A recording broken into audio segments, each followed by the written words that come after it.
Okay, hi everyone. Welcome back to Gemmaology. It's been a couple weeks. It's just been kind of a crazy summer, but the good news is we are back to talk about a pretty popularly known gemstone called Morganite.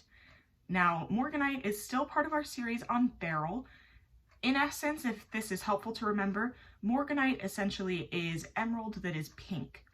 So it's pink beryl. It gets its color from manganese. It's usually a really pale, almost transparent, kind of peachy pink color because manganese just isn't a very strong chromophore in that gem. It gives it a hint. So it's actually going to be a lot like aquamarine, which is usually a really, really pale blue. Morganite is the same way, and Morganite has really, really good clarity. It usually looks pretty glassy.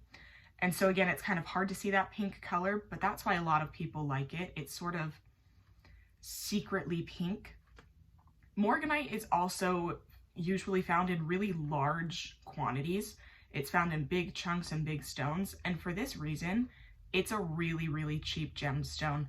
I looked online, I looked at my go-to website, stuller.com, and Morganite at the most expensive was about $150 for a 1 carat gem, which is super, super cheap as far as gemstones go. Morganite, the one thing about Morganite that you need to know for jewelry is that it's not terrifically long lasting. It scratches pretty easily, like within a few years, and it can get some chips and some nicks and scratches in the surface. So I see a lot of people putting Morganite into engagement rings. That's the most I ever see Morganite. I don't see it in other jewelry as much, though you can put it in other jewelry. So if you're gonna get an engagement ring and you're putting Morganite in there, you just have to be really careful that you don't bump it around too much, that you don't wear your ring for a whole lot of everyday wear and tear kind of stuff. I see a lot of people buy Morganite as kind of a place saver stone. And that's actually a very popular topic. So I will be doing a whole video just on engagement rings and different center stone options. But I see a lot of people buy a Morganite when they first buy an engagement ring because it's super cheap. Their entire ring altogether will only be a couple $100s. And then for the first couple years of their marriage, the couple together will work and save up for a replacement stone.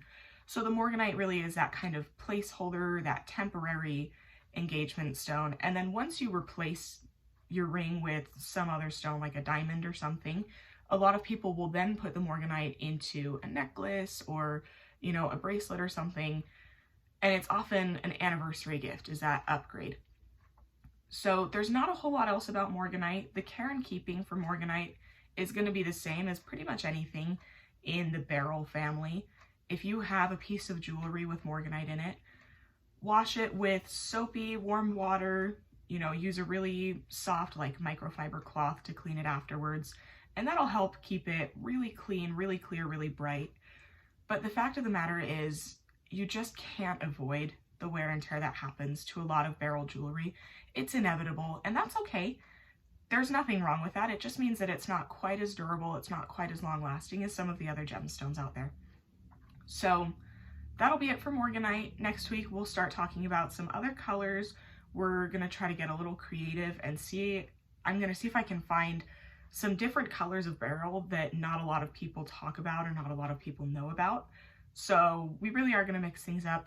As always, if you have questions or ideas for future videos, please put them in the comments below. As always, like and subscribe. You can also look me up on Instagram, and we've got tons of pictures. I'll put announcements about videos out there. Otherwise, we will be back next week.